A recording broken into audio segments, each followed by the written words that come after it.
યુદ્ધ અફવાઓની સ્થિતિ વચ્ચે ગુજરાતની દરિયાઈ સરહદ વચ્ચે અચાનક વધેલી સૈન્યની હલચલ પાછળનું કારણ શું છે અને શું આ માત્ર એક નિયમિત મોકડ્રીલ છે કે પછી કોઈ મોટી આફત કે યુદ્ધના એંધાણ? વૈશ્વિક તણાવ વચ્ચે મરીન ટાસ્ક ફોર્સ દ્વારા જંખો સેક્ટરમાં સિંગોડી બીચથી શિયાળબારી સુધી હાલ ધરાયેલા આ સર્ચ ઓપરેશનને એક મોટો સવાલ ઉભો કર્યો છે. તો દરિયાકાંઠે મરીન કમાન્ડોના ઓપરેશન પાછળ શું છે અગમચેતી? ચાલો જાણીએ. નમસ્કાર દર્શક મિત્રો, બેસ 90 ન્યૂઝમાં આપની સાથે હું છું નેહા પટેલ. ગુજરાત રાજ્યના દરિયાકાંઠા વિસ્તારોમાં તટીય સુરક્ષાને વધુ મજબૂત બનાવવા માટે મરીન ટાસ્ક ફોર્સ દ્વારા વિશેષ સુરક્ષા ડ્રાઈવ હાથ ધરવામાં આવી છે. તો રાજ્યના ઉચ્ચ અધિકારીઓના માર્ગદર્શન હેઠળ સમગ્ર કિનારા પટ્ટી વિસ્તારમાં સાવચેતી અને તકેદારીના ભાગરૂપે અભિયાન ચલાવવામાં આવ્યું છે. તો મરીન ટાસ્ક ફોર્સના એડીજીપી અમિત વિશ્વકર્મા સાહેબ તેમજ ડીઆઈજીપી એમએન મુનિયા અને એસપી એસ.જે. પરમારના માર્ગદર્શન હેઠળ ગુજરાતના તમામ દરિયાઈ વિસ્તારોમાં સુરક્ષા વ્યવસ્થાને વધુ મજબૂત બનાવવાના સૂચનો આપવામાં આવ્યા હતા. તેના અનુસંધાને જંખો સેક્ટર ખાતે પણ ખાસ ડ્રાઈવનું આયોજન કરવામાં આવ્યું હતું. તો ડીવાયએસપી આર.એમ. ચૌધરીના નેતૃત્વ હેઠળ મરીન કમાન્ડો ટીમ દ્વારા સિંગોડી beach, said Suleman, Bharat salt અને શિયાળબારી સુધીના સમગ્ર દરિયાઈ તટીય વિસ્તારમાં સઘન ચેકિંગ હાથ ધરવામાં આવ્યું હતું અને આ દરમિયાન વિવિધ સ્થળોએ પેટ્રોલિંગ વધારવામાં આવ્યું અને શંકાસ્પદ પ્રવૃત્તિઓ પર નજર રાખવામાં આવી.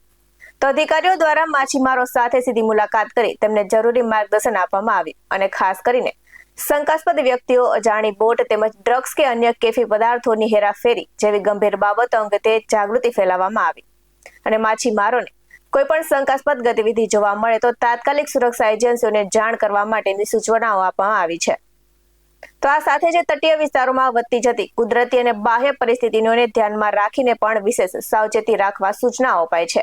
ખાસ કરીને હાલના સમયગાળામાં દરિયાઈ પરિસ્થિતિઓ બદલાતી રહે છે અને ક્યારેક દરિયામાંથી અજાણી વસ્તુઓ, તૂટેલા જહાજોના ભાગો અથવા તો બિનવારસુ પેકેટ્સ કિનારે આવી પહોંચવાની શક્યતાઓ રહે છે.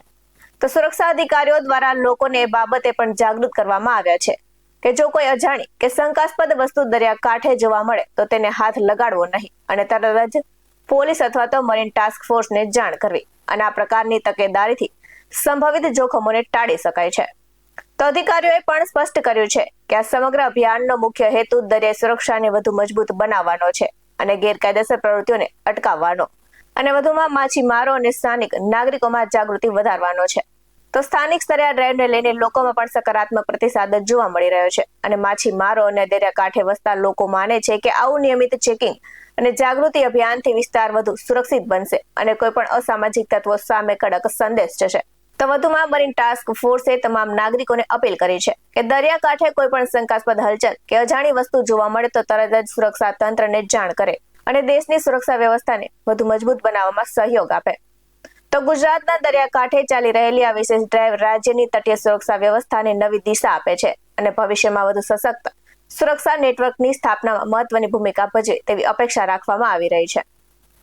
આવા જ વધુ અહેવાલ સાથે ફરી મળતા રહીશું. તમે અમારી યુટ્યુબ ચેનલને સબસ્ક્રાઇબ કરવાનું, અમને ફેસબુક અને ઇન્સ્ટાગ્રામ પર ફોલો કરવાનું ભૂલશો નહીં. બાકી નવી અપડેટ્સ જોવા માટે આપ જોતા રહો BS9 TV ન્યૂઝ. નમસ્કાર.